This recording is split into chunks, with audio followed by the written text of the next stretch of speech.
కూడా మనం ప్రార్థన చేద్దాం. బిడ్డల కన్నీరు దేవుని దుఃఖాన్ని తొలగించాలని, మీ కుటుంబాన్ని కూడా దేవుని మందిరానికి నడిపించాలని మీరు దేవుని సన్నిధిలో సాగిపోదాం. డిసెంబర్ 9వ తారీఖు మా దగ్గర ప్రార్థన ఉంటుంది. మీ అమ్మ, మీరు, మీ అక్క, చెల్లి, మరి అమ్మాయి, ఆ అమ్మాయి కూడా మీరందరూ వీళ్ళు కూడా తీసుకురండి. 9వ తారీఖు యానివర్సరీ ఉంటుంది.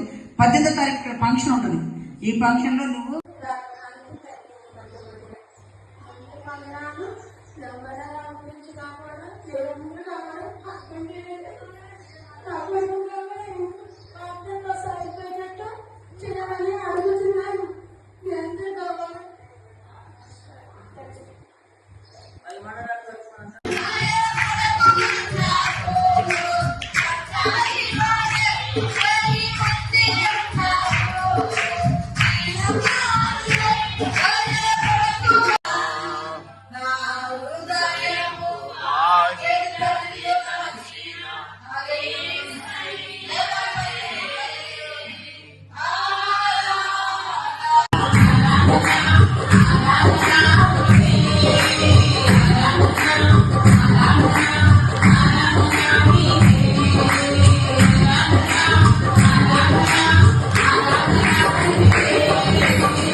శరీరము కేవలము నిష్ప్రయోజనం, ఆత్మ మాత్రమే జీవింపజేస్తుంది మనుషులు. కాబట్టి శరీరాన్ని మనం ఆనుకో ఉండొద్దు. శరీరానుసారమైన మనసు ఎలాంటిదమ్మా? ఎలాంటిది? మూసేసామమ్మా, చదువున్నాను. శరీరానుసారులు శరీర విషయముల మీద మనసు పెడతారు, ఆత్మానుసారులు దేవునికి మహిమ కలుగునుగాక. దేవుని ఆత్మగారు ఎప్పుడు ఆత్మ కొరకే పరితపిస్తారు, దేవుని పని కొరకు పరితపిస్తారు. దేవుని కార్యాలు చేయాలి, నీతిగా బ్రతకని ఆలోచిస్తారు. ఆత్మ కలిగిన వాడు. శరీరం కలిగిన వారు ఏం తిందామా, ఎవరితో గొడవ పెట్టుకుందామా, ఎవరితో వచ్చి మన ఇంట్లో పడితే బాగు, వాళ్ళ మాట ఉందామా, వీళ్ళ మాట ఉందామా, శరీరాన్ని సంతృప్తి చేస్తారు. కానీ అలా కాదు. 6వ వచనంలో ఆత్మానుసారమైన మనస్సు జీవము, శరీరానుసారమైన మనస్సు మరణం అంటండి. శరీరానుసారమైన మనసు దేవునికి విరోధమైంది, అది దేవునికి ఎంత మాత్రమో లోపడదు. ఎంతమంది చెప్పినా లోపడదు కొందరు.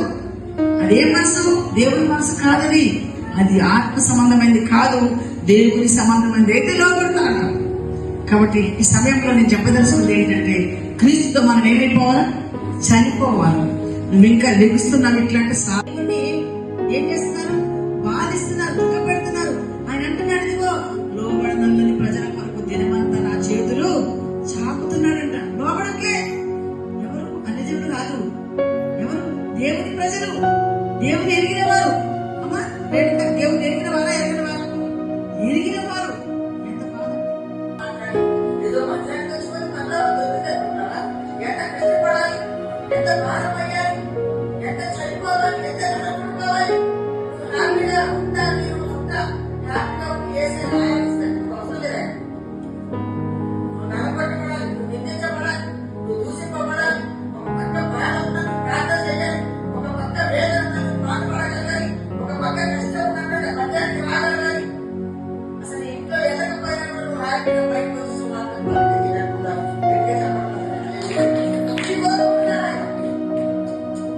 సేవకుడు